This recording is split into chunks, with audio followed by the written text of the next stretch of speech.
سلام به دوستای خوبم. مرسی که با گوش دادن به این پادکست منو حمایت میکنید. امروز میخوام 5مین اپیزود پادکست هیدیس رو تقدیم حضورتون کنم. اگه هیدیس رو دوست دارید اونو حتما به دوستاتون معرفی کنید که بیشتر شنیده بشم. اگرم پیشنهادی، حرفی، سخنی دارید اونو توی تلگرام برام بفرستید. بریم که اپیزود 5 رو از پادکست هیدیس شروع کنیم.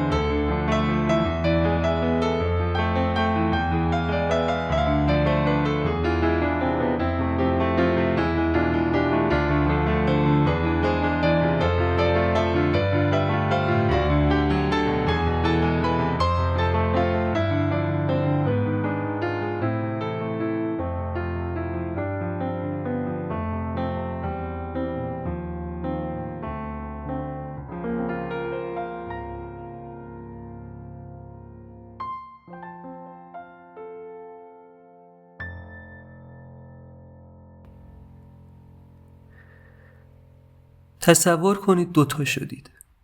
بله، به 2 نفر تقسیم شدید. یکی از شما داره با کسی که دوستش دارید حرف میزنه و اون یکی دستش روی آتیش گرفته و داره سوختن رو تجربه میکنه. زمان برای کدومتون کندتر میگذره؟ جواب مشخصه.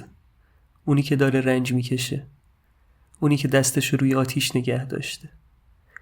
ولی چیزی که مشخص نیست اینه که چرا اون زمانی که رنج میکشیم اینقدر زمان کندتر میگذره؟ چی باعث میشه که در زمان رنج کشیدن همه چی معناشو از دست بده و فقط یک چیز معنا پیدا کنه؟ رهایی از رنج. در واقع دلیل این که وقتی که رنج میکشیم زمان کندتر میگذره شاید این باشه که مغز سرعت فکر کردن رو بالا میبره که زودتر به راهی برای رهایی از رنج برسه. پس ما زمان رو کندتر احساس میکنیم. اما خب به همون گفتن رنج به همه چی معنا میده. پس پرسش اصلی اینجاست: آیا رنج فقط درد کشیدن بی دلیله یا پلی هست به سمت معنا؟ اپیزود 2 رو اگه شنیده باشید میدونید که مرگ اگه همه چیش یه راز باشه یک چیزش مشخصه. اونم اینه که مرگ سقف زندگیه. و میشه گفت اگه مرگ سقف زندگیه پس رنج دیوارهاشه. حالا جلوتر این رو بیشتر متوجه میشیم. همونطوری که قبلا توی چنلم گفتم من فیلسوف نیستم و این چیزایی که در ادامه میشنوید نتیجه تحقیقاتم و برداشت من از اوناست. پس اگه اشکالی دیدید خوشحال میشم که اون رو بهم بگید که منم اصلاحش کنم. مرسی.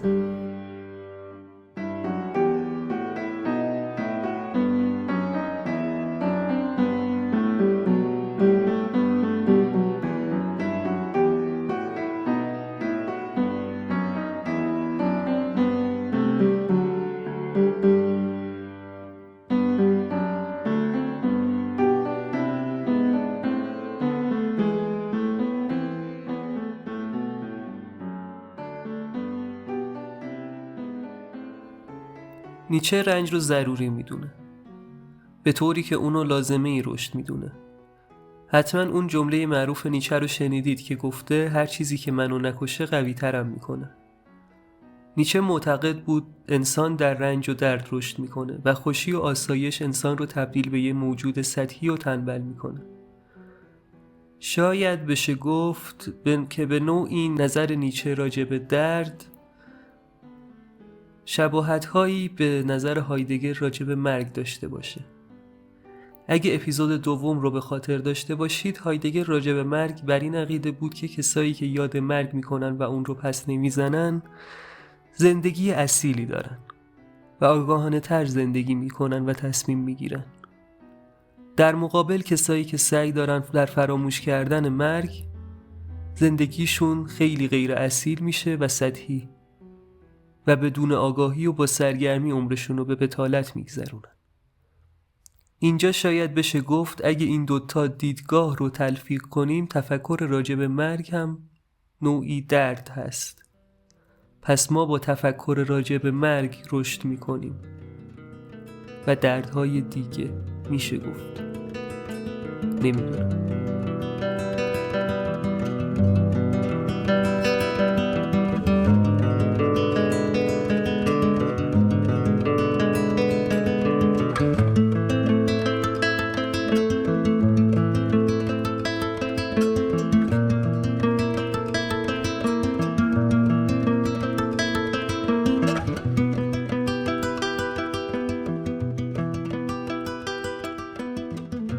با این اوصاف نیچه میگه که رنج رو نه تنها نباید پس بزنیم بلکه باید اون رو در آغوش بگیریم.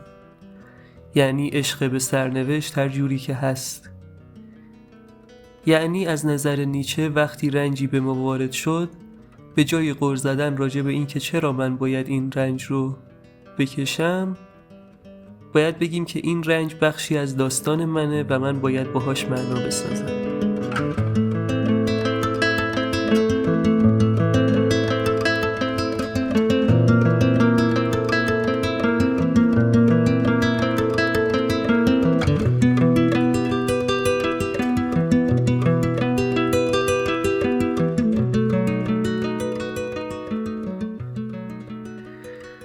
شوپنهاور اما عقیده خیلی دارکتری داشته.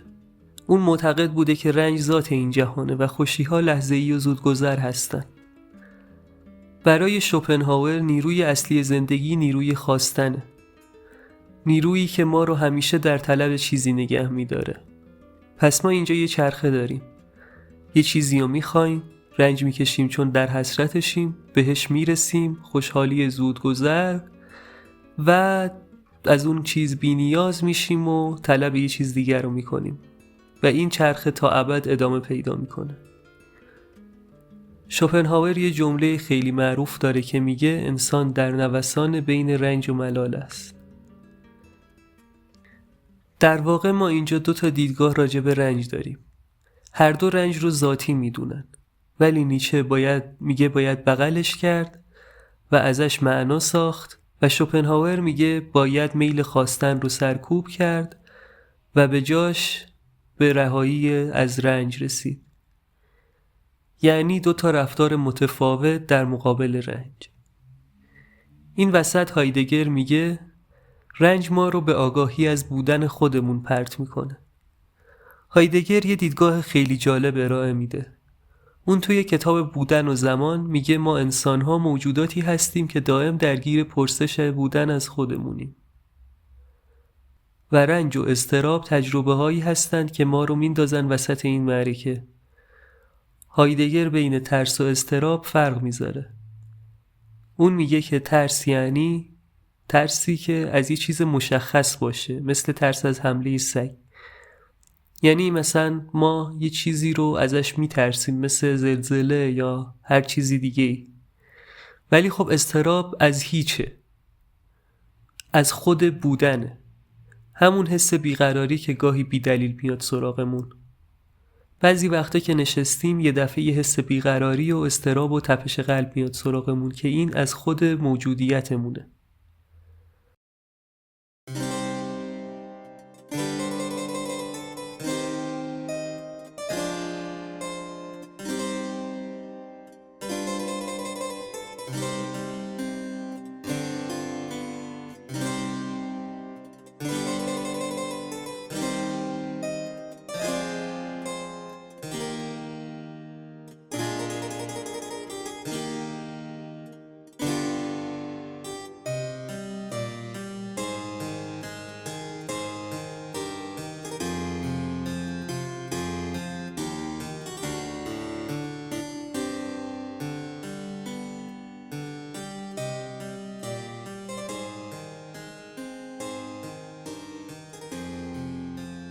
این اضطراب که میشه گفت نوعی رنج درونیه ما رو مجبور میکنه که به زندگی و معنا فکر کنیم.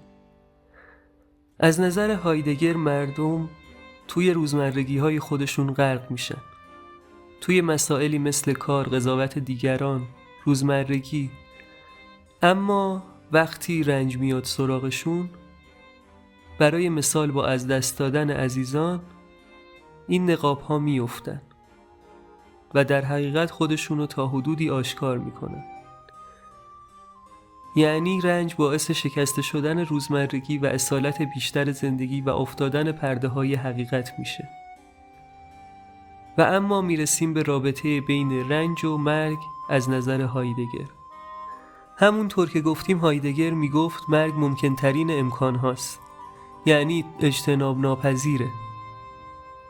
حالا از نظر هایدگر رنج لحظه هایی از مرگ رو به زندگی میاره، باعث میشه که یادمون بیفته که فناپذیریم و زندگیمون ابدی نیست. پس رنج هم مثل مرگ اصالت ما رو به زندگی میاره. پس از نظر هایدگر تنها وقتی که رنج و مرگ رو به رسمیت بشناسیم میتونیم اصالت رو به زندگیمون بیاریم.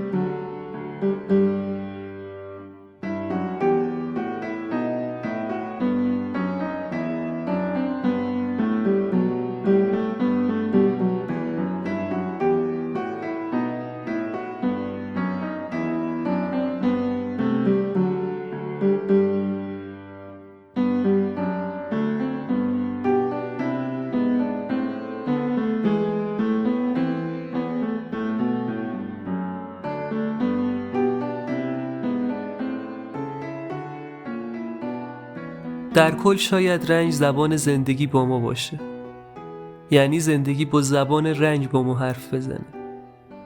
تلنگری برای شکستن روزمرگی، برای یادآوری به انسان بودن. البته برای ما دیگه خوشی‌ها تلنگر شده. رنج اصل زندگی مونه، همونطور که شوپنهاور میگفت. این بود از اپیزود 5 پادکست هیدیس. مقوله خیلی عجیبی رو با هم بررسی کردیم. من که خوشحالم که این پادکست رو شروع کردم، چون که دارم چیزای خیلی زیادی یاد میگیرم. سوال اینجاست که شما هم خوشحالید که پادکست هیدیس رو پیدا کردید؟ امیدوارم. تا اپیزود بعدی پادکست هیدیس، خدا نگهدار.